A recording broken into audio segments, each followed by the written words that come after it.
Which one of these 5 relationships should never have happened, but somehow became the most watched movies of the decade? Welcome back to Watch List, the channel that brings you every kind of movie recommendation, recap, and hidden gem Hollywood doesn't want you binging in one sitting. Smash like, hit subscribe, and let's count down.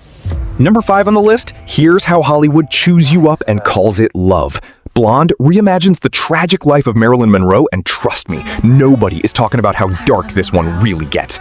Ana de Armas transforms into Norma Jean, a girl who just wanted real love, but instead found herself surrounded by powerful older men who saw her as an object before they ever saw her as a person. Arthur Miller, Joe DiMaggio, men who promised forever and delivered heartbreak instead. This isn't your typical biopic. It's raw, it's uncomfortable, and by the time you reach the ending, you will understand exactly why critics called it one of the most divisive films ever made. I'm not going to tell you how it ends because you need to feel this one yourself. Hit subscribe so you don't miss where this story goes next, because movie number 4 is about to prove that marrying rich doesn't always mean marrying safe. Number 4. Why is nobody talking about the man who married his dead wife's ghost instead of his actual wife? Rebecca follows a naive young woman who falls for wealthy widower Maxim de Winter after a whirlwind romance in the south of France. But the second she moves into his mansion, Manderley, everything changes. The staff won't look her in the eye. The housekeeper worships a woman who's already dead. And Maxim, he goes cold every single time she asks a simple question about his late wife, Rebecca. This gothic thriller proves that marrying older, rich, and mysterious doesn't always mean marrying safe. Sometimes it means marrying a secret that could destroy you.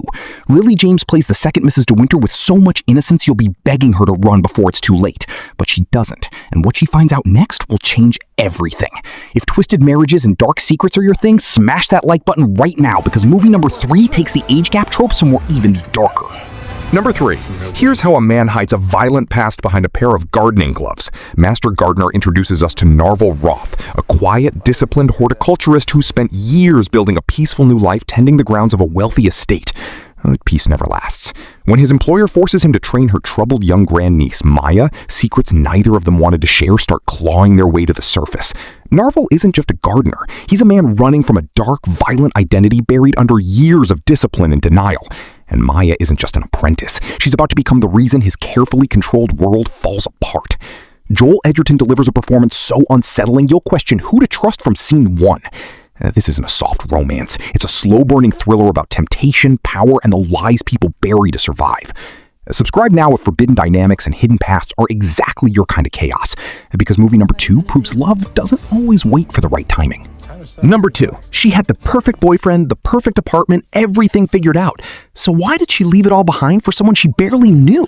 The worst person in the world follows Julie, a woman stumbling into her 30s while her older boyfriend Axel pushes her toward marriage, kids, the whole settled-down life. But the night she crashes a random wedding and meets a younger stranger named Ivan, something shifts inside her that she can't ignore. She's torn between the stability an older established man promises and the reckless excitement of starting over completely blank. This isn't your typical love triangle. It's a brutally honest look at what happens when you're not ready to become who everyone expects you to be. Renati Rainsby's performance is so real, it feels like you're watching your own indecision play out on screen. Like this video if you've ever chosen chaos over comfort, and stay close because the number 1 pick completely flips the age gap dynamic you've seen so far. Number 1. Here's what happens when a grown man falls for a woman with the mind of a child and calls it love. Poor Things introduces Bella Baxter, a woman brought back to life with a fresh, unfiltered brain raised inside a mansion by the brilliant but controlling Dr. Godwin Baxter. The moment a slick, older lawyer named Duncan Wedderburn convinces her to run away with him, Bella experiences the entire world for the first time. Pleasure, freedom, betrayal, all of it at once. But here's the twist nobody warns you about. The more Bella learns about the world, the less power the men around her actually have over her. Emma Stone's Oscar-winning performance turns this into one of the boldest, strangest, most unforgettable age gap stories ever put on screen. And by the ending, you'll realize this was never a love story about him. It was always about her. If bizarre, brilliant cinema is your thing, subscribe right now, because Watchlist drops recaps like this every single week. That's the countdown. Which one of these 5 would you actually watch tonight? Drop your pick in the comments, hit subscribe so you never miss a recap, and I'll see you in the next one. Watchlist out.